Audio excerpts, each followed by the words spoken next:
relación a la circulación mayor y menor, en relación a lo que es el intercambio gaseoso, ¿cierto? Tenemos la circulación en relación a la sangre contaminada o desoxigenada o que tiene dióxido de carbono, todo lo que ven azul, ¿sí? Fíjense que aquí tendría que ser las ramas de la vena cava superior, la vena cava inferior, la vena cava superior, trayendo toda la sangre desoxigenada hacia la aurícula derecha. Y de lo que son las extremidades inferiores, desde el capilar más pequeño del tejido, más distante de nuestro cuerpo, de la punta de nuestros dedos, está llevando la sangre mediante lo que llegan a ser, si son las piernas, las femorales, llegaría a ser la ilíaca y termina en la vena cava inferior. Ambas, fíjense, con la sangre desoxigenada, con falta de oxígeno, está llegando a lo que es la aurícula derecha, ¿sí? Toda esa sangre entonces tiene que ir a ser oxigenado. ¿Y dónde va a ir a ser oxigenado? En el pulmón.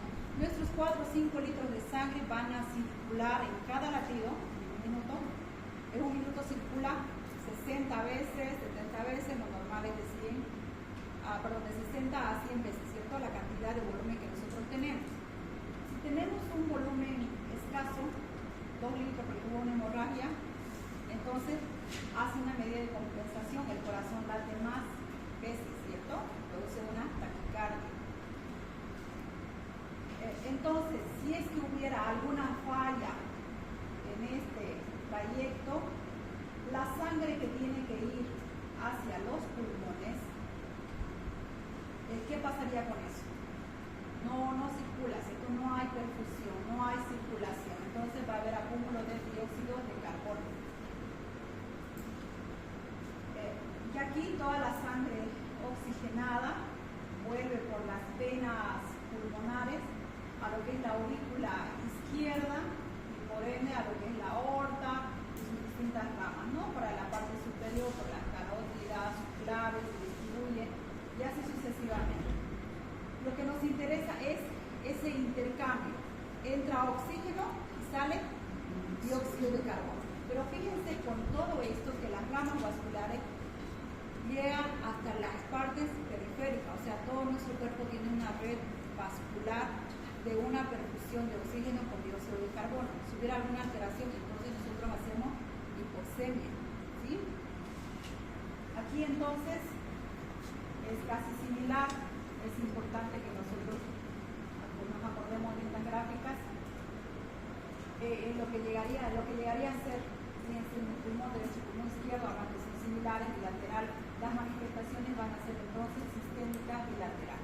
Cuando se trata de una alteración sistémica, tenemos órganos bilaterales simétricos como pulmones, entonces en ambas va a haber similares características de alteración, ¿sí?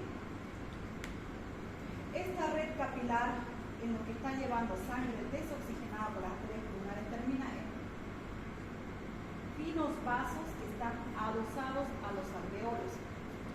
¿Dónde vamos a hacer esta pequeña función? Vamos a oxigenar, ¿listo? Cada glóbulo rojo que llega a circular por ese trayecto, por ese capilar. Dentro de eso, el que va a capturar va a ser la hemoglobina, ¿cierto? Va a dar. Entonces, esos glóbulos rojos van a ofrecer su dióxido de carbono hacia la atmósfera y van a incorporar dióxido de carbono. Bien, vamos entrando poco a poco. Entonces, hay una hematosis, hay un intercambio gaseoso en lo que llega a ser la membrana alveolar, ¿sí? Mediante lo que ha sido la circulación, la perfusión, fíjense que la sangre llega desde lo más periférico hasta lo que es el sistema respiratorio a hacer esta función de intercambio gaseoso. Entonces, a ese intercambio gaseoso nosotros le llamamos hematosis, ¿no? Que es el intercambio entre lo que es el medio atmosférico y lo que llega a ser la circulación mediante esta membrana. Lo que nos interesa es esta membrana. Si hubiera alguna alteración, un engrosamiento, ¿fuera igual ese intercambio gaseoso? No llega a ser igual, ¿cierto? Por una membrana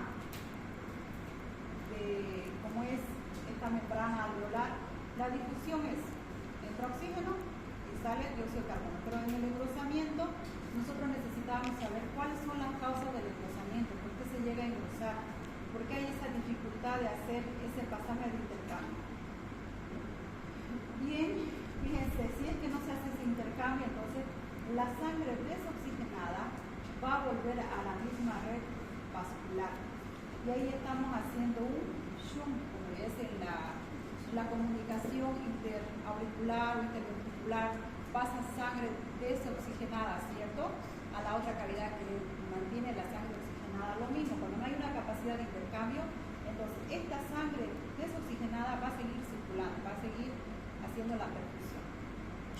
En la barrera hematoencefálica, entonces, es la membrana alveolo capilar.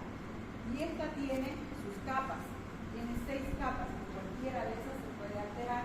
Y ahí se produce una mecánica de una inflamación, edema y para reparación, que sería la fibrosis final.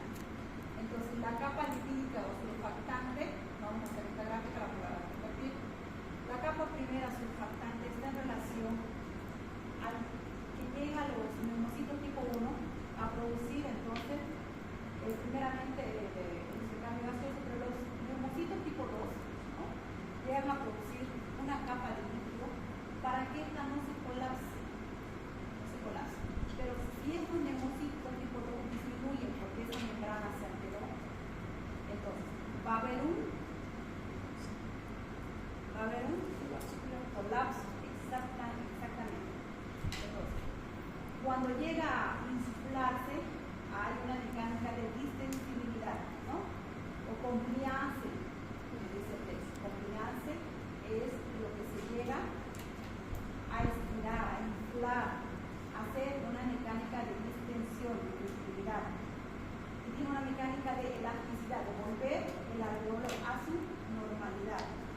En ambas puede haber alteración, porque hay alteración o trastorno en esta barrera hematogaseosa, donde podría estar el surfactante disminuido, no se está inflando, o sea, casi como un globo que se infla, se llega a distender, no se llega a distender.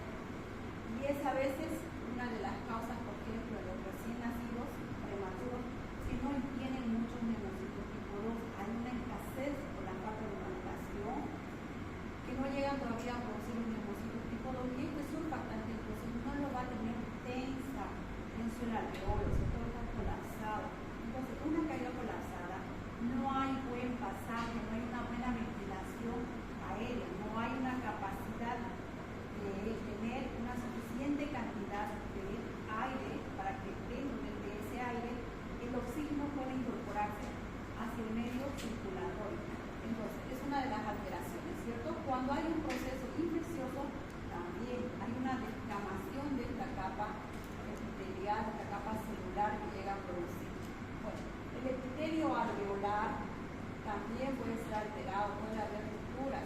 Cuando hay un proceso inflamatorio, nosotros hemos hablado de lo que llegan a hacer las interleucinas, los epiterianos, por ejemplo, aumenta lo que es las paredes capilares, hay una vasodilatación, hay una broncodilatación, ¿cierto? Entonces hay salida de sustancias de lo que es el torrente sanguíneo hacia el alveolo cuando hay esta alteración del proceso inflamatorio.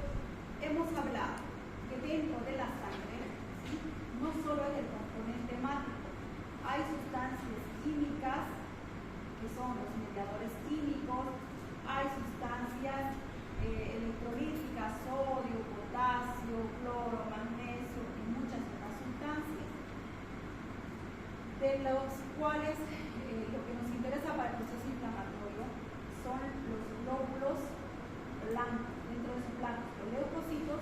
Entonces, de igual forma, como hemos hablado de neumonía, el proceso inflamatorio, entonces llega a salir leucocitos tipo macrófagos, que estos anteriormente eran monocitos, ¿sí? Estos monocitos entonces maduran y llegan a salir al tejido de los alveolos como macrófagos alveolares. Entonces,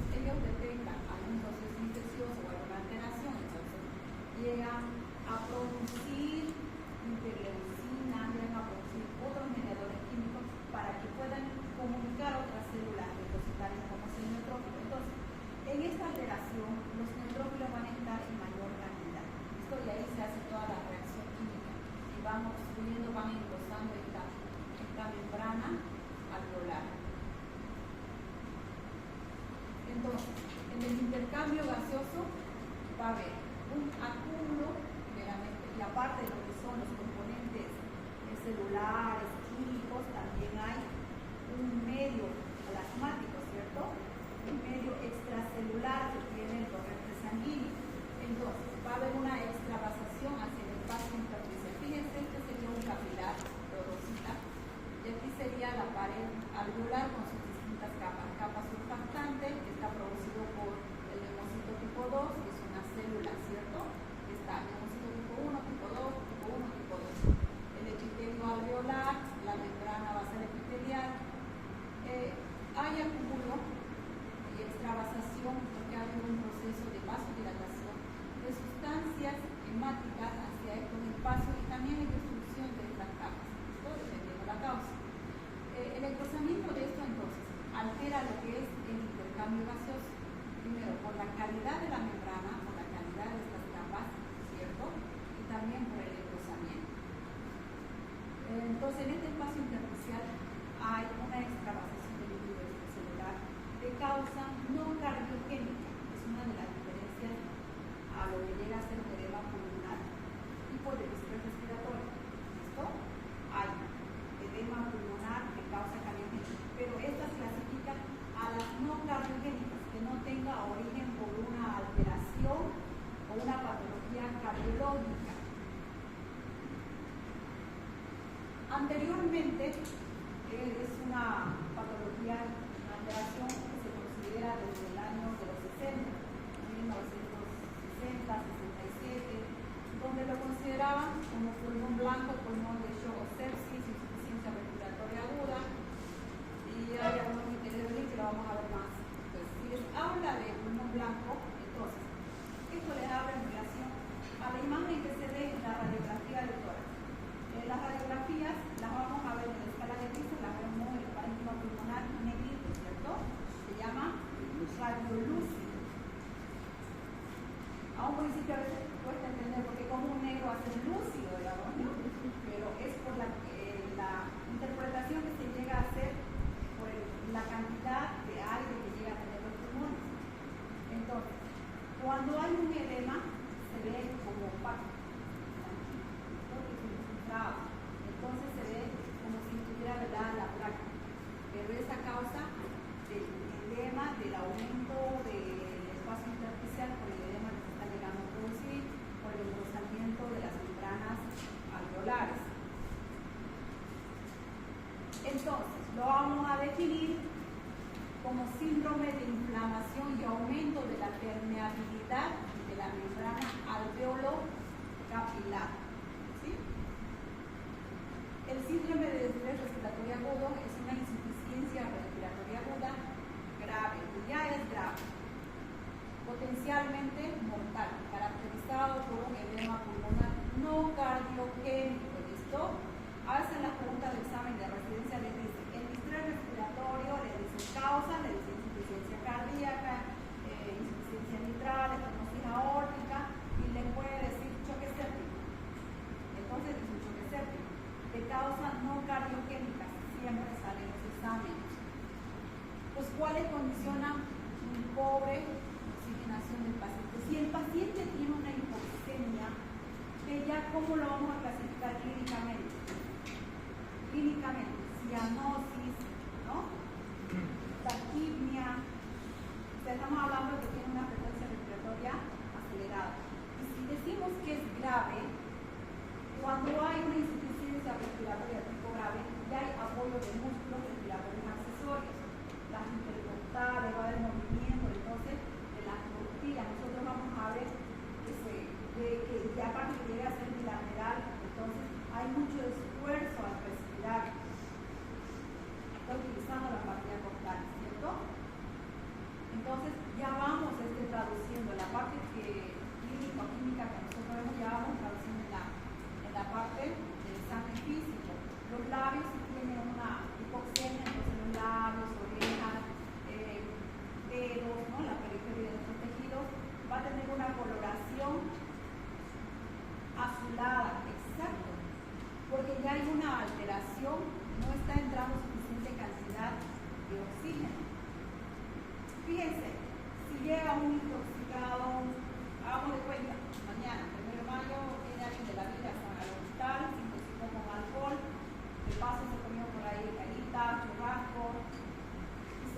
lo aspiró. Quiere decir que toda la comida entró, ¿a dónde? A los pulmones. ¿Y hasta dónde llegó? ¿Hasta dónde llegó? La última persona que está aquí atrás, esta fila, ¿hasta dónde llegó ese contenido orofaríngeo? Aquí adelante. Hasta el alveolo, ¿cierto? Hasta la cavidad alveolar. Entonces, el intercambio va a disminuir, ¿cierto? Va a disminuir. El dióxido de carbono estará aumentado o estará disminuido. Aumentado. El oxígeno estará aumentado o disminuido. Disminuido. Disminuido. Una gasometría. La presión de oxígeno está aumentada o disminuida. Perfecto. ¿Y el dióxido de carbono está aumentado o disminuido? Aumentado. Aumentado. Como es grave, también hay alteración en lo que es el pH de la sangre. ¿Está aumentado o disminuido? Disminuido. Entonces, si está disminuido, es una acidosis de qué tipo? Perfecto, acidosis respiratoria. Eso es lo que va a pasar. ¿Listo? Porque hay un engrosamiento de esa pared alveolar.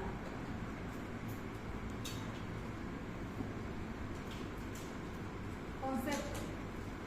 El distrés respiratorio agudo es un síndrome caracterizado por edema pulmonar no cardiogénico. Probablemente la placa la vamos a ver tipo similar, ¿listo? La radiografía, la tomografía con infiltrado bilateral es una alteración sistémica, ¿no? Es que simplemente va a haber una circulación de oxígeno para el pulmón izquierdo y para el pulmón derecho, no, es sistémico. Quiere decir que problemas sistémicos va a afectar muchos órganos, ¿cierto? Va a haber fallas orgánicas. El pulmón puede afectar por la falta de oxigenación a los tejidos, a todos los tejidos, puede afectar al corazón, por el corazón. Cada cierto grado de hipoxemia puede empezar a tener fallas. Entonces esto es no cardiogénico, debido a la alteración de la permeabilidad de la membrana capilar pulmonar y que se presenta con insuficiencia respiratoria grave, infiltrados pulmonares bilateral difuso, disminución de la intensidad pulmonar, como si fueran, les han explicado en semiología como alas de mariposa, ¿cierto? Los problemas pulmonares. Pero este es similar, solo que esto es de causa no cardiogénica, ¿ya? No cardiogénica. Este síndrome se desarrolla en unas 72 horas, puede ser causas numerosas, puede tener origen pulmonar o extrapulmonar y su mortalidad es elevada.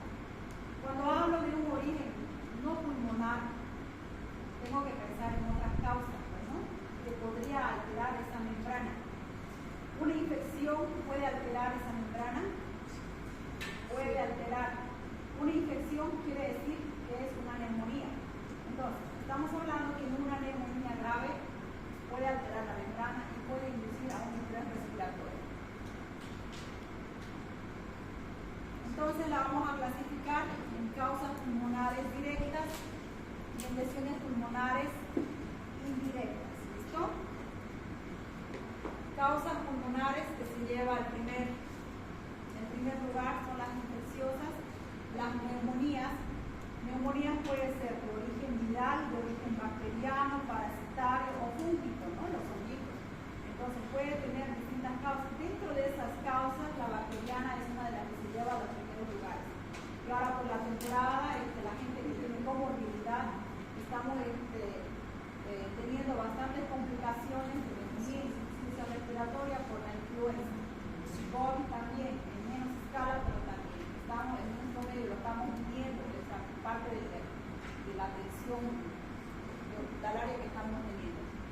Broncoaspiración. ¿Quiénes se pueden broncoaspirar? Que tenga una alteración de conciencia. Y ahí vamos a clasificar. ¿Quiénes tienen alteración de conciencia? Personas geriátricas, ¿no? Que tengan demencia senil. Intoxicaciones, puede ser una intoxicación por cualquier órgano sulfurado, por alcohol, por dióxido de carbono, el ejemplo que les daba la anterior clase presencial. En los ríos, por ejemplo, nuestra gente enciende en sus hogares unas legumbres prendas para poder calentarse. Y ese aspirado de dióxido de carbono, fíjense, puede ser causa, entonces, de una alteración del estado de conciencia. Una alteración del estado de conciencia. Y esa alteración de conciencia puede, entonces, en una posición, por eso, cuando una persona está inconsciente, mueva la boca al lado lateral, ¿no? Para que si es que llega a vomitar, ese vómito no entre a vías respiratorias. Inhalación de gases tóxicos, dentro del dióxido de carbono, tenemos también el cáñamo, tenemos el cigarrillo, tiene más de 40 productos tóxicos, ¿sí? También eso es de causa pulmonar. Embolismo graso, hemorragias pulmonares, edema de perfusión, post-trasplante o embolistomía. Ahora, las hemorragias o el embolismo graso puede ser un embolismo trombótico, ¿no? También mi hijo jugaba fútbol, entró por una herida y salió muerto. El doctor hizo omisión, el doctor ¿qué le llaman a la moralita?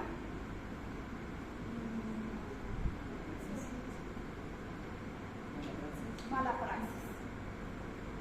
Ahora, ¿cómo vamos a explicar a esa familia y a la prensa, ¿cierto?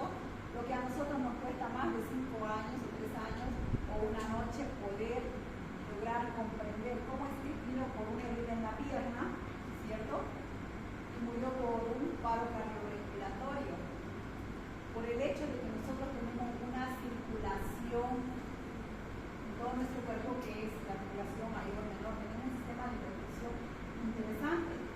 Pueda que esa persona, ¿no?, haya formado para poder cerrar esa microlesión pequeños coágulos que fueron circulando hasta llegar al pulmón. Fíjense que en esa circulación no solo hay células, ciertos componentes, también puede circular otro tipo de sustancias. Dentro de eso, ese pequeño coágulo que tuvo en la pierna por el golpe puede circular y atravesar lo que llega a ser la cavidad, las cavidades cardíacas. Llega a lo que es la aurícula derecha, ¿no? Llega a la cavidad ventricular derecha, y esa sangre con ese componente de coágulo va a llegar al pulmón mediante lo que es la arteria pulmonar, ¿no? En sí, la sangre está yendo a oxigenarse, no tiene nada que ver con el trombo es un intruso.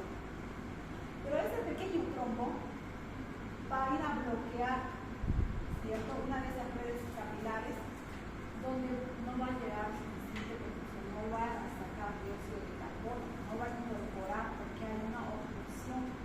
Entonces, a eso le vamos a llamar tromboembolismo pulmonar. La otra clase vamos a hacer tromboembolismo pulmonar, se llama tromboembolismo pulmonar. Entonces, nosotros necesitamos ir de lo profundo a lo más superficial para poder también hablar con la familia y que en menos de 5 minutos nos pueda comprender por qué ese paciente falleció. Y la prensa no nos da tanta fama. Necesitamos comprender esos procesos, esa mecánica de por qué ha sucedido eso. Entonces, si hay un vasito obstruido, el intercambio gaseoso, falta de oxígeno, la mecánica va a ser que los músculos respiratorios quieran compensar y hagan más movimiento respiratorio. Y se va a cansar, ¿cierto? Paro respiratorio, muerto, mala praxis, a la cárcel. Necesitamos entender esos procesos. Dentro de lo que son las extrapulmonares, sepsis. Hay criterios de sepsis. Es otro tema bastante amplio, pero en relación a una infección que se ha hecho sistémica, ¿cierto?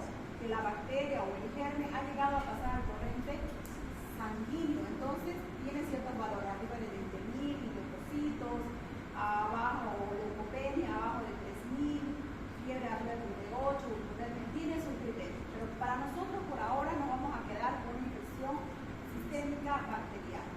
Entonces, puede hacer siempre en el pulmón, puede que el origen haya sido una pielonefritis, un absceso, un pie diabético infectado, un absceso renal, cualquier lugar, ¿no?, ¿cierto?, que se ha hecho sistémico puede hacer siempre en el pulmón. O puede ser una neumonía también grave que no ha sido adecuadamente tratada o no tratada o tardíamente tratada, de forma con un germen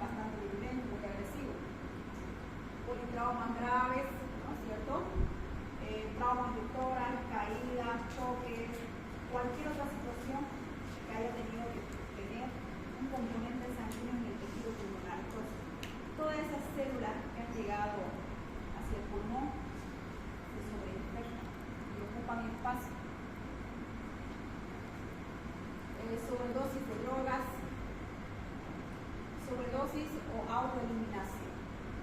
Es frecuente, después de las 2 de la mañana, a lo menos en días de fiesta, que no es alguna ironía, es frecuente que lleguen jovencitas con parejas recientes que se han tomado nota con comida de paracetamol o amoxicilina que siempre llegan con las intoxicaciones, la sobredosis de drogas. Eso es un bypass cardiopulmonar, edemas con hemolectomía, choques neurogénicos. Choque neurogénico, un ejemplo, por ejemplo, un dolor de escala 10 sobre 10, fractura, dolores oncológicos, puede llevar a una insuficiencia respiratoria. Quemados, ¿cierto? Hay pérdida de volumen de proteína, hay un proceso inflamatorio severo en los quemados y este se vuelve sistémico. PCR le dice proteína reactiva, en realidad esto es aumentada para todo el proceso inflamatorio. Fisiopatología, ¿listo? Entonces, hay una cascada de eventos proinflamatorios que son similares a lo que hemos hablado en el momento, donde el alveolo capilar comunica mediante sus citoquinas que ha llegado a producir las interleucinas 1, las otras interleucinas 8, tipo 6 en este proceso inflamatorio, va a comunicar a los neutrófilos y a todas las otras células del proceso inflamatorio para que puedan acudir a esa área afectada, pero por ende, su mismo proceso inflamatorio va a ocupar un espacio, va a engrosar la membrana, va a haber una vasodilatación, va a haber salida de sustancias vasculares o capilares. Entonces les va diciendo, la cascada de eventos proinflamatorios que desencadena el síndrome de estrés respiratorio agudo es similar a la sepsis. La respuesta pulmonar ante la injuria aguda es difusa y inespecífica. El fenómeno patógeno básico es la alteración microcirculatoria del pulmón. Nuestros alveolos son como un racimo de uvas y alrededor de esos racimos, de cada uvita, es como si hubiera una pequeña malla, donde hay una unión de un vaso arterial, donde un vaso venoso con un vaso arterial, ¿listo? Y toda esa pequeña red donde hay esa unión de lo que es una arteria y una venita se llama capilar, y eso está adosado a lo que llega a ser un alveolo. Y en ese capilar va a haber ese intercambio. Entonces, hay una alteración, les dice, en esa microcirculación pulmonar. Comienza con la activación, a decir, secuestro de neutrófilos a nivel pulmonar. Puede haber leucopenia transitoria, degranulación, liberación de sustancias tóxicas en la membrana alveolo capilar. ¿Quiénes van a llegar a producir o sintetizar las sustancias tóxicas? Todas estas células proinflamatorias que han llegado a ser. Llega por parte de los macrófagos, por parte de los neutrófilos, ¿cierto? Como ha habido una dilatación, hay una alteración de esta pared, de esta circulación. Y en la circulación pues están los glóbulos rojos, están los glóbulos blancos, y varía afinidad por la salida de los neutrófilos. Y también va a haber salida de los glóbulos rojos si es que, como son moléculas mucho más grandes, si es que hubiera mayor presión, y ahí ya va a haber sangrado. Entonces puede haber expectoraciones hemoctóricas, ¿sí? Participación de las citoquinas, las interleucinas, que perpetúan la cascada inflamatoria, activación del complemento y del sistema de coagulación, con la formación de macro y microtrombos en la circulación pulmonar, formando la trombina y división de la hidrólisis, produciendo lesión endotelía, igual que la sepsis, con mayor permeabilidad y lesión tisular, produciendo el denominado daño alveolo difuso que puede culminar en fibrosis pulmonar. En el inicio de lo que es la formación de los trombos, ¿cierto? Hay una adherencia de plaquetas, ¿no? Una plaquetita busca la otra plaquetita, se juntan y esa adherencia, sobre esa adherencia entonces va a haber que va a ir apegándose los glóbulos rojos poco a poquito. También tiene fibrina, fibroblastos y así sucesivamente. Poco a poquito va formando los glóbulos microtrombos o macro, en este caso los microtrombos. Fíjense la mitad de un alveolo en esta gráfica que tiene todas las capas de la membrana de intercambio gaseoso, y aquí hay una alteración proinflamatoria, ¿no? Entonces nosotros tenemos, fíjense, los neumocitos tipo 1 que se encargan exclusivamente del intercambio gaseoso. Bueno, un dióxido de carbono entra a lo que es el torrente sanguíneo y de acá, mediante difusión simple, llega a salir el dióxido de carbono. Pero ingresa el oxígeno, sale el dióxido de carbono mediante la función entonces de la célula tipo 1 que es el neumocito tipo 1. La membrana basal, aquí está el neumocito tipo 2 o célula tipo 2 que produce una capa lipídica para que este alveolo esté tenso, esté distendido, ¿no? Si eso se altera, hemos dicho que hay una alteración de insuflación, se colapsa. El intersticio, aquí el capilar, aquí está ingresando una arteria capilar que lleva sangre venosa, por si acaso, ¿no? Sangre venosa. Entonces, si hay una permeabilidad mayor, va a haber salida también de los leucocitos, porque la sangre que está circulando por estas redes no solo tiene leucocitos, ¿no? Tampoco solo tiene dióxido de carbono, ni oxígeno, tiene todos los componentes hemáticos. Entonces, hay salida y afinidad por el tamaño molecular de que pueda salir también los glóbulos rojos. Hay extravasación, hay difusión de estas paredes y aquí lo vamos a ir viendo. Aquí tenemos entonces al macrófago alveolar. Este macrófago alveolar anteriormente circulaba por las redes capilares como un monocito. Llega a salir entonces al tejido, ¿sí? Al tejido alveolar, que se conoce como macrófago alveolar. Este macrófago alveolar entonces va a sintetizar, va a producir o va a estimular lo que es la interleucina 1, factor de necrosis tumoral alfa, factor de necrosis tumoral alfa, tipo 2, interleucina 8, interleucina 6. Pero estas, ¿qué van a hacer con todo lo que ha llegado a sintetizar y a producir? Va a estimular la salida de un neutrófilo, y este neutrófilo activado va a llegar a producir leucotrienos, va a llegar a producir proteasas, ¿no? Va a aumentar su capa receptora, las proteasas que hacen que se adhieran muchos antígenos. El leucotrieno en especial juega un papel importante en la permeabilidad, ¿no? De los capilares, hay una vasodilatación. Nosotros cuando hemos hablado de asma había un medicamento que era el Montelukast, que apuntaba a este leucotrieno. Si hacía que disminuya el leucotrieno, no había esa vasodilatación, ¿cierto? No había esa vasodilatación para la permeabilidad. Entonces, todas estas sustancias están queriendo actuar como un medio de defensa.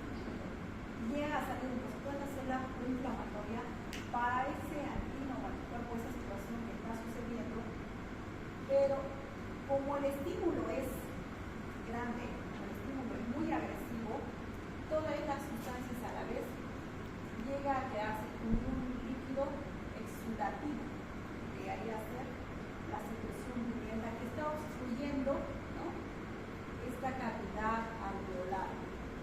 Cuando no llega a revertirse, cuando no llega a suceder que llegaron a contrarrestar el estímulo, esto se llega a producir, toda esta capa alveolar empieza a descamarse, empieza a destruirse.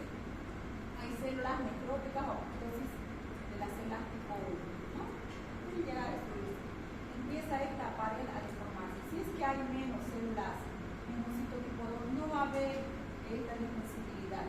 Este globito alveolar o el macroglobo no se va a inflar, se va a colapsar. Y también tiene elastina. Elastina quiere decir que va a volver, después de insuflarse, está insuflando el alveolo, tiene que volver a su capacidad normal, ¿cierto? Entonces también la elastina se empieza a alterar, a destruir, a disminuir.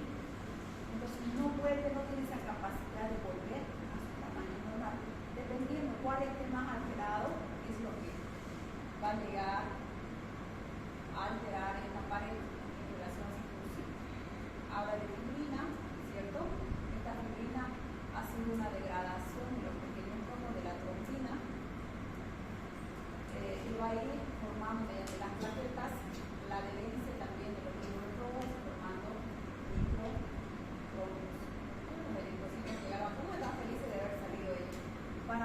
coágulos, es un coágulo, va a haber la alteración de la microcirculación.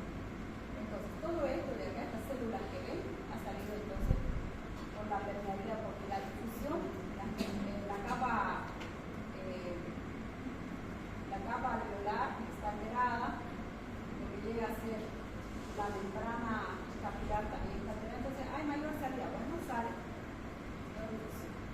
pero ese intercambio gaseoso, porque está ocupada esta pared, va a ser insuficiente, ¿sí? El edema alveolar produce un shunt. El shunt quiere decir que la sangre no ha logrado ser oxigenada, va a seguir recirculando. ¿Listo? Probablemente sea una escasa cantidad. Por ende, el pH de la sangre se va a acidificar. De ya, entonces, es en el laboratorio de la gasometría, acidosis, ¿no? Dependiendo el momento en que llegue a estar la alteración, a un principio va a ser respiratoria, luego metabólica y así sucesivamente, que vamos desarrollando. Pero se altera. Mayor dióxido de carbono, menos oxígeno. Cuando hay mayor cantidad de dióxido de carbono se llama hipercapnia, ¿cierto? El edema alveolar produce entonces un shunt intrapulmonar, más la alteración de la relación de ventilación-perfusión. Se produce alteración en el intercambio gaseoso, el hipoxemia, ¿no? No se está oxigenando. Entonces, todos los tejidos del organismo están sufriendo una alteración. A causa de esa alteración en lo que es la membrana gaseosa del alveolo. Solamente dice un 30-50% del pulmón mantiene la capacidad de intercambio gaseoso. Este intercambio se denomina revivo, que significa pulmón pequeño, o sea, insuficiente. ¿Ya? El edema alveolar es intersticial, alteración de surfactante, produce atelectasia, la fibrosis provoca la disminución de la insensibilidad pulmonar. Puede producir cualquiera de las dos cosas o ambas, ¿no? Colapso o no puede volver a su estructura normal. Queda con las paredes alteradas, ¿cierto? No tiene esas células alveolares, no puede volver a su capacidad, quedó como estirado. Un globo después de inflarlo y lo desinflan, ¿cómo queda? Queda como destruido, ¿cierto? Con las paredes alveolares, que no hay esa tensión, no está liso, está como apuradito. De igual forma, entonces, queda el alveolo, porque la elastina ya ha llegado a alterarse por esa destrucción o alteración de la pared alveolar. Fíjense que una atelectasia no ha habido la capacidad entonces de poder, exactamente, no ha habido la capacidad de poder distenderse, ¿ya? Y va a verse así en una radiografía.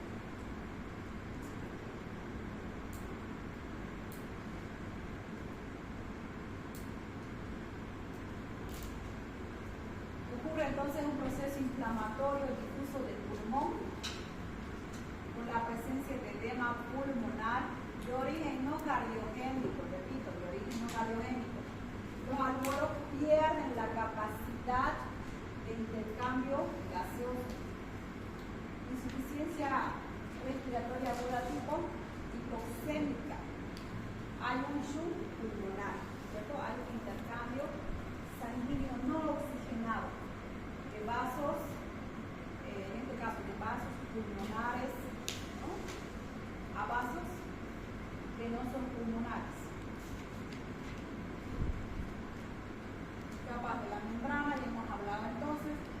Fíjense que va a haber entonces un aumento de la permeabilidad, va a llegar a salir por estimulación de la producción de las toxinas del macrófago, van a salir otras células iguales.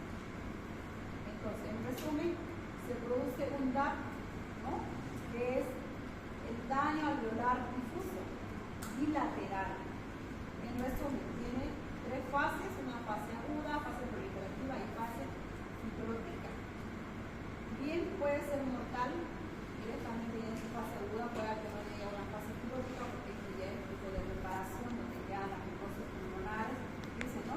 Tengo secuelas de fibrosis pulmonar, enfermedad de tuberculosis, o en enfermé de COVID, pues ella entraba a su proceso de reparación. Si es que llega a pasar esta fase. Entonces, el síndrome de estrés respiratorio, la fase oxidativa, y aquí la pregunta, primero los días. ¿Por qué damos los antibióticos 7 días, 14 días, 21 días o más? ¿Por qué no puede ser 6 días? ¿Por qué no puede ser 5 o 3? O hay gente que ya me siento bien al tercer día de tomar su antibiótico y suspende. Porque hay un proceso fisiopatológico que marca cierta cantidad de tiempo y nos demuestra que hay un proceso de inflamación, de recuperación, de exudación, que comprende ciertos días. Bueno, por eso también la cantidad de tratamiento en relación a esos días. ¿Sí? Entonces, ¿de cuánto tiempo voy a entrenar? Porque ya sabemos que este esquema va a durar 7 días o 14 días dependiendo de la evolución del paciente.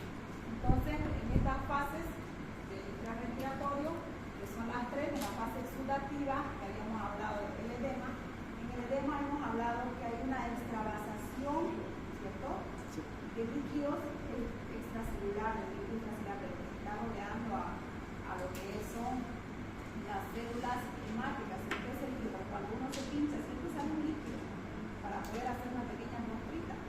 Ese líquido, donde están nadando todas las células, todas las sustancias químicas del torrente sanguíneo, entonces va a convertirse en exudativo porque también hay células tipo inflamatorias que participan en la inflamación que van a salir.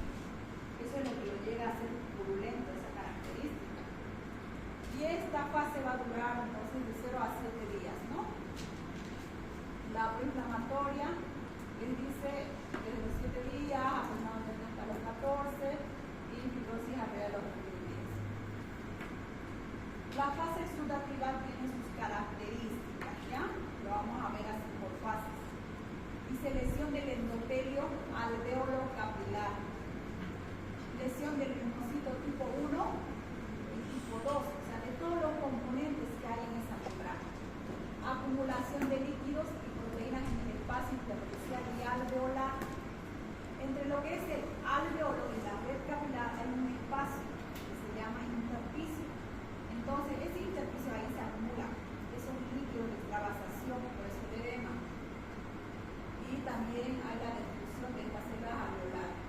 Entonces, hay una producción, se forma como una membrana hialina y se le como un edema. Entonces, en estos primeros días de limpieza clínica, ¿cierto?, que seguramente es el día 4, día 3, entonces lo vamos a ver en una placa radiográfica, lo vamos a ver como unas alas de mariposa, lo vamos a ver el edema pulmonar bilateral, ¿sí? Ya vamos a ver. En la fase exudativa hay edema en zonas de clívex, ¿no? Es igual como un edema cardíaco, solo que hay atelectasia o monotelectasia y reducción de la distensibilidad, ¿no? No puede insuflarse el alveolo, no tiene esa capacidad. Ese compliance, ¿ya? Porque hay alteración del surfactante que produce el linfocito tipo 2. Hay shock pulmonar, por ende hipoxemia, ¿no? Hay la salida de las citoquinas, que ha sido gracias a la salida o a la activación del macrófago, como un proceso inflamatorio, la interleucina 1, factores de esclerosis central, los neutrogenos, hay desplazamiento de los neutrófilos, salen como soldaditos, ¿no? Tienen afinidad por estas alteraciones, lesiones vasculares microtrombóticas, por la permeabilidad capilar. La clínica, el índice se llega a presentar de las 12 a las 36 horas. Ya de entrada, si sabemos que se ha broncoaspirado, ya de entrada empezamos nosotros con la profilaxis a utilizar antibióticos de amplio espectro. Un paciente que sufrió una caída, un trauma severo, ¿no? ¿Cierto? Probablemente se broncoaspiró, porque aparte de eso estaba almorzando en el 18º piso de ahí de una de las construcciones, ¿no? Y va a producir entonces un estrés respiratorio por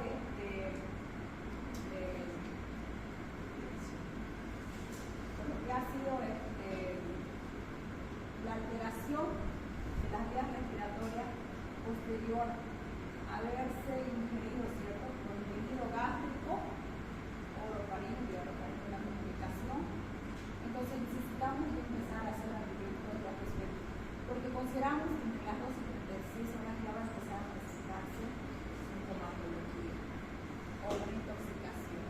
Manifestaciones clínicas, disnea, ¿no? Sensación subjetiva de falta de aire, o le dicen ahogo, y lo vamos a ver, ¿no? En la clínica con taquipnia, frecuencia respiratoria acelerada, fatiga de los músculos respiratorios, y estamos entrando ya a hacer un diagnóstico de entrada, una insuficiencia respiratoria. El síndrome de distrés respiratorio está dentro de las clasificaciones de insuficiencia respiratoria, solo que es la más severa, ¿ya? Dentro de los laboratorios todavía es inespecífico, hay que saber la causa, cuál es la causa, intoxicación, puede ser uso de droga, puede ser cualquier otra situación, por ejemplo, como alcoholismo, traumas. El tórax, la reacción de tórax afecta a un 3/4 partes de ambos campos pulmonares, no de cocina lateral, a menos que sea que tenga solo un pulmón, ¿no? Pero estamos hablando de que nosotros normalmente tenemos dos pulmones, ¿no? Entonces es sistémica la alteración. Diagnóstico diferencial, hay que buscar otras causas, ¿no?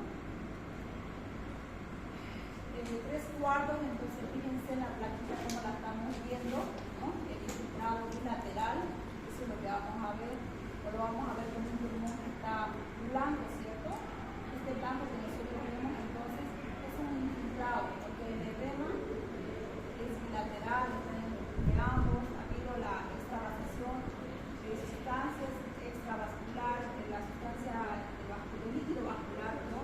A lo que ha sido el intersticio. Entonces, este acúmulo, el engrosamiento de esa pared alveolar va a ser la alteración, ¿no? De lo que es el intercambio, la hematosis. En la fase proliferativa, entonces, dice, allá empieza la reparación del pulmón, hay una organización exudativa alveolar, hay predominio de linfocitos y macrófagos. Los linfocitos que llegan a salir, los procesos inflamatorios son los linfocitos potentes, ¿no? Proliferación de neutrófilos tipo 2 que sintetizan, dice, el agente tensioactivo, ¿no? Y se transforma en linfocitos tipo 1. En esta fase, entonces, comprende de los 14 a los 21 días, ¿no? También hay una recuperación, hay mejoría clínica, hay desfile de ventilación mecánica. Estos pacientes, por si acaso, ya son manejados con asistencia ventilatoria. Puede ser con mascarilla, alto flujo de oxígeno, o puede ser también mediante, dependiendo en qué grado de distrés respiratorio está leve, moderado, grave, puede ser manejado, ¿no? En una ventilación mecánica. Los llegan a intubar, inducen a una muerte medicamentosa, a un coma medicamentoso, ¿cierto? Para que se pueda trabajar en el pulmón. Si es un cuadro séptico, entonces tiene la teoría. Entonces la mejoría seguramente la vamos a ver mediante imagen, laboratorios, mediante lo que es el poder sacar las valoraciones del PAP, ¿no? Mediante el uso de la gasometría. Fase fibrótica. Entonces a más de los 21 días le dice, hay un edema alveolar, intersticial, fibrosis extensa, alteración de la arquitectura acinal, hay grandes ampollas, fibroproliferativas de la íntima oclusión vascular. Se produce una hipertensión pulmonar. Peligro de neumotórax, menor distensibilidad pulmonar y mayor espacio muerto. Apoyo de ventilación mecánica o oxigenoterapia complementaria, aumento de mortalidad. Aquí hay una palabra que nosotros necesitamos rescatar. Neumotórax, ¿listo? ¿Por qué hay neumotórax? ¿Por qué hay alteración de la flexibilidad? Porque hay alteración de la pared. Les dice, hay mayor espacio,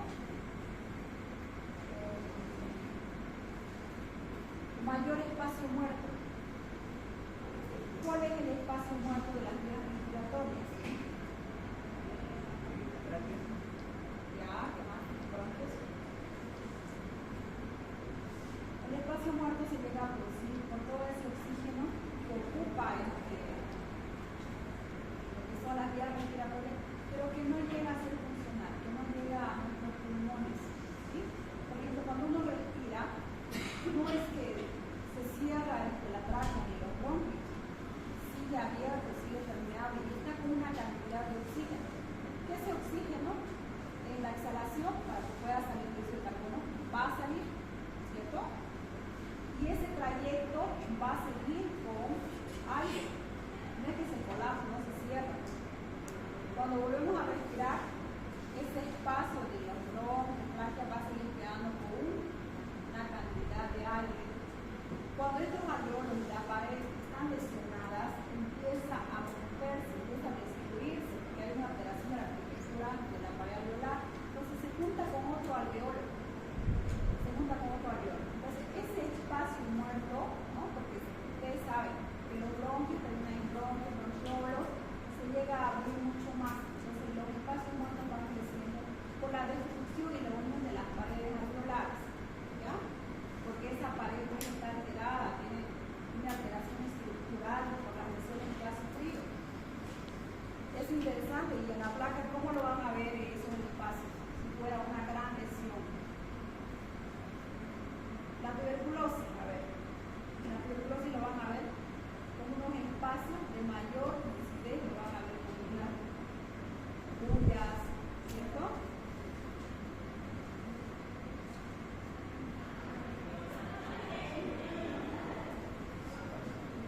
Así, por favor, pase la línea. La fase de la evolución clínica, la fase inicial, entonces, en los primeros días de exploración, ¿no? Hay que hacer exploración física, la radiografía todavía la vamos a ver normal, no está bien todavía ese proceso inflamatorio. El proceso inflamatorio hemos hablado que se da así en la segunda fase, ¿cierto? Casi después de la primera semana, donde empieza a desencadenarse todo lo que son las células inflamatorias, linfocitos, macrófagos. Todavía no hay esta traducción científica en la fase inicial, en los primeros días. La fase latente tampoco aparece a las 6:48 horas después del inicio. Dice apariencia clínica estable, pareciera estable el paciente. Pareciera, laboratorialmente ya nos va a dar cierto tipo de traducción de hipoxemia. Moderadamente hay incremento de trabajo respiratorio. Cuando hablamos de moderado trabajo respiratorio, es decir que ya hay cierto ligero movimiento de músculos accesorios de la respiración.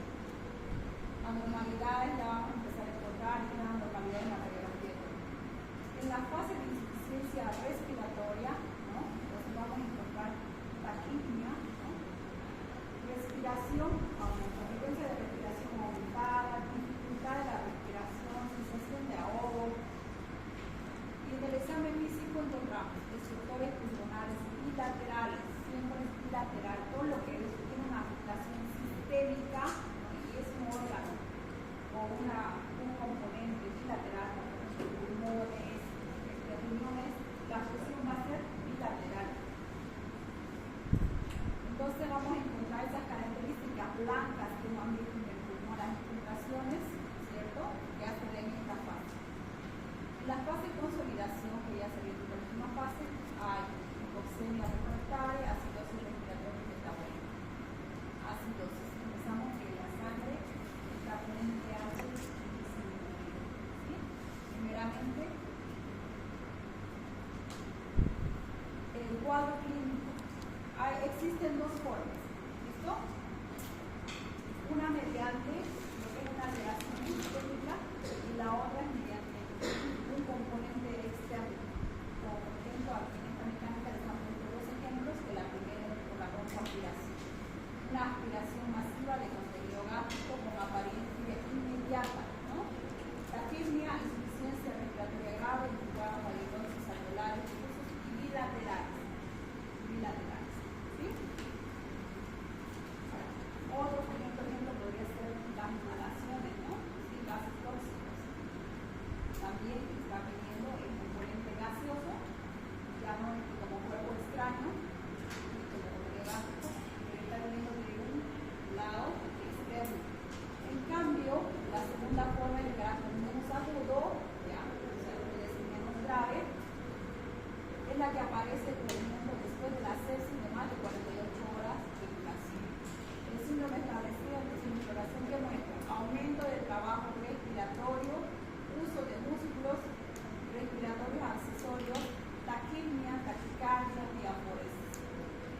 presión de oxígeno de 80 a 100. Bueno, cuenta que son 100. 100 dice, dividido por el FiO2, que sería lo normal que estamos respirando, 21. 100 dividido a 21.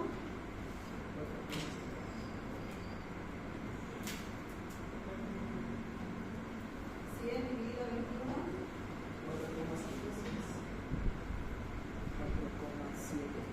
4,7%. 470. Todo lo multiplicado por 100 solamente a los ceros, ¿no? ¿Sí?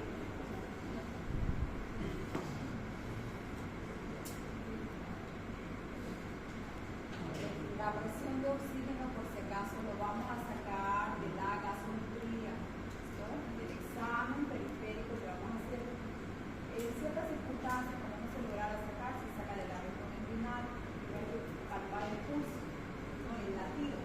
El latido, probablemente es un papel de luz. Eso se saca de la gasometría. Esto es el paciente.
Sale 2,81.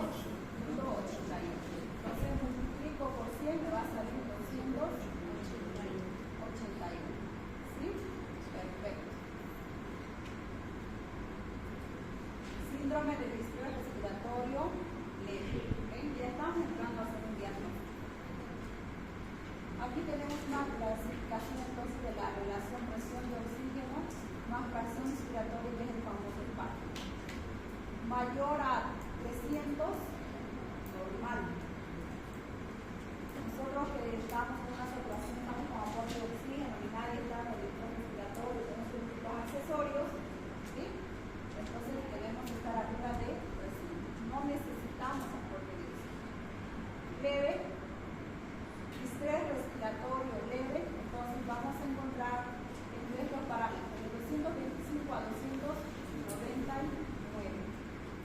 moderado de 175 a 224, severo de 100 a 174. Muy severo arriba de 100. Leve y moderado con intubación expectante. Necesitan aporte de oxígeno. ¿Listo? Severo, muy severo, intubación. No importa que esté consciente, no importa la causa. Usted manda a intubar. ¿Listo? Pone una ventilación mecánica. Si no hay ventilación mecánica, entonces activa todas las medidas de soporte de oxígeno, ¿no? Eso que se llama soporte vital, mascarilla, gotera, lo que tenga a mano. Pero ya de entrada, entonces empieza a hacer su soporte neurológico. Paciente con un PAF flotando, con criterio de intubación. Bien, pasamos a cuidados intermedios, a la terapia, hacemos de terapia para manejo de pacientes con presión respiratorio. Pues es que no hay insuficiencia, ustedes están por allá por donde puede ser lejos, que no tengan nada. A ver, por allá por el Integral, creo que ya llega un paciente que no tenía, no hay una asistencia en un segundo nivel, quiere decir que no hay máquinas de ventilación. Entonces, al momento nos encontramos, siempre en el reporte nos encontramos en un centro de primer nivel sin medios, ¿no?, de asistencia mecánica o de asistencia vital, y ahí les explican qué cosas no tienen. Si una auxilia, ese es su respaldo. Ustedes hicieron lo que se pudo. Pero de entrada, a partir de leve, moderado, intubación expectante. ¿Listo? Severa y 100, tienen que intubar. Tienen que hacer la asistencia de invasiva. Hay una clasificación según un consenso americano del lado europeo que clasifica entonces el dos como daño pulmonar agudo, y le clasifica también el síndrome del respiratorio, donde le dice presión de oxígeno PO2, o sea, PAFI, ¿no? PAFI igual o inferior menor a 200 más las mismas características mencionadas para el daño pulmonar. ¿Por qué le dice daño pulmonar? PAFI, presión de oxígeno más fracción de oxígeno igual o inferior a lo que sea más infiltrados laterales en la radiografía y ausencia de fallo de ventricular izquierda, o sea, con ausencia de origen cardíaco, ¿no? Les dice que aquí daño pulmonar, según este consenso, ¿no?, les clasifica daño pulmonar agudo un PAFI menos a 300, ¿sí? Voy a volver a la placa anterior. Entonces, les clasifica daño pulmonar leve, ¿no? El síndrome de distrés respiratorio agudo lo considera este consenso. Recuerden, son valores menos a 300 milímetros de mercurio. En cambio, el síndrome de distrés respiratorio, según este consenso, que es uno de los que más representa la parte de neurología, lo clasifica por debajo de 200 milímetros de mercurio, más le dice las mismas características del daño pulmonar. O sea, que haya infiltrado bilateral en ambos pulmones, que eso lo vamos a ver en la radiografía, ¿no? La complicación del síndrome respiratorio son las propias de la insuficiencia respiratoria, de la ventilación mecánica y de la enfermedad desencadenante del síndrome. Métodos de diagnóstico. Nosotros jóvenes estamos llegando a la ya. Los métodos de diagnóstico, exploración física, eso es lo importante, los antecedentes, ¿no?, para hacer la historia clínica. No siempre tiene que ser una exclusiva lo que origina lo que es el problema respiratorio. Seguimos con el problema respiratorio igual, nosotros tenemos que sacar todos los datos, se cayó, no se cayó, hubo una infección, y a veces recién nos enteramos cuando el paciente ya falleció a la hora de cambiar el camino que tenía una lesión del público externo.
posteriormente, de acuerdo a lo que vaya evolucionando la alteración patológica, vamos a encontrar infiltraciones pulmonares, parchados y lateral del programa aéreo, ¿no? Es lo que estamos viendo acá, algunas imágenes, unas placas veladas y laterales.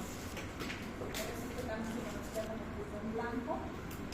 Y vamos a ver el límite generado con el programa aéreo. Fíjense acá. Este es el programa aéreo de tipos mezclados.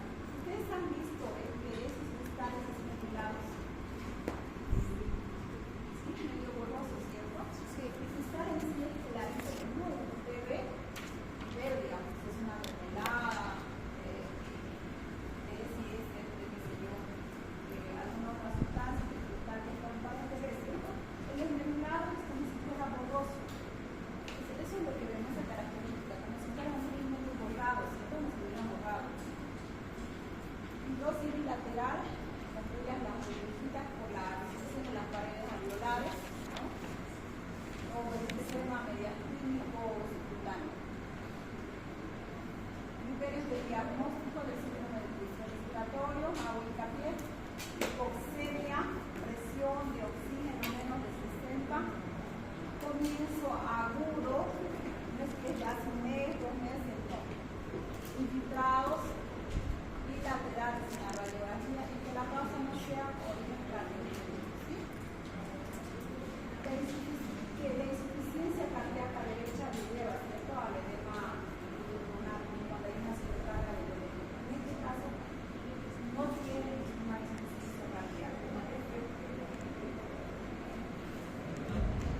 Factores de mortalidad, la edad, que haya falla multiorgánica,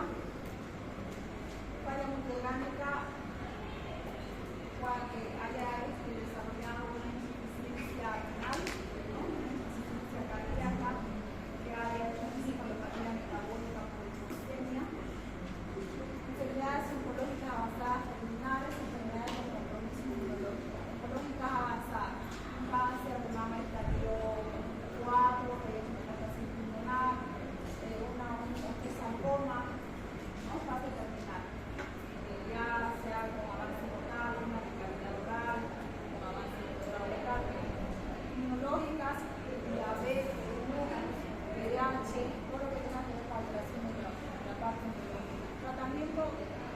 El tratamiento consiste en la instauración de medidas terapéuticas adecuadas y precoces de la enfermedad desencadenante. No se olvide, ¿qué es lo que ha desencadenado? Hemos hablado de causas pulmonares y extrapulmonares, o sea que verificar y identificar cuál es la causa.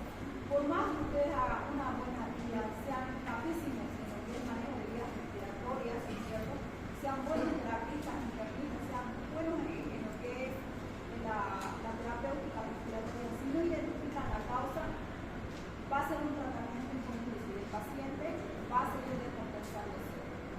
Cuando no se logra resolver la afección de la base, tampoco se consigue curar el síndrome de distrés respiratorio agudo. La aplicación de precoz de presión positiva al final de la expiración tampoco se ha demostrado útil como maniobra profiláctica. La única estrategia profiláctica es el tratamiento precoz de la causa desencadenante posible. El PIP, ¿ya?, es de uso en ventilación mecánica. Es lo que manda una presión para que el alveolo esté inflado, ¿ya?, no pierda esa flexibilidad, que no haya alteración de elasticidad, que esté siempre distendido para que pueda haber reparación, que no se colapse. Entonces, hay una presión que le manda el oxígeno, la máquina, para que pueda estar infladito, ¿listo?, para que no se colapse. Entonces le dice que tampoco como maquinaria de inicio, eso no rescata, o sea, no resuelve, que también resolverá la causa. Más bien puede al inflarlo el alveolo, lo que puede causar es un barotrauma, puede tallar, como cuando ustedes inflan un globo y excede su capacidad de ml de aire, ¿qué hace? Muy bien. Entonces las paredes alveolares lo mismo. El tratamiento del síndrome de distrés respiratorio comprende entonces oxigenoterapia con mascarilla de Venturi. Tiene esta presentación. Puede ser también que se de todo lo que es la cara, ¿ya? Las máquinas que nos traen a las UCI,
al final de la respiración que impide que el aire retorne a la atmósfera, ¿no? Que impida que se colapse. Fíjense, aquí está un alterado o alto, entonces puede romper las paredes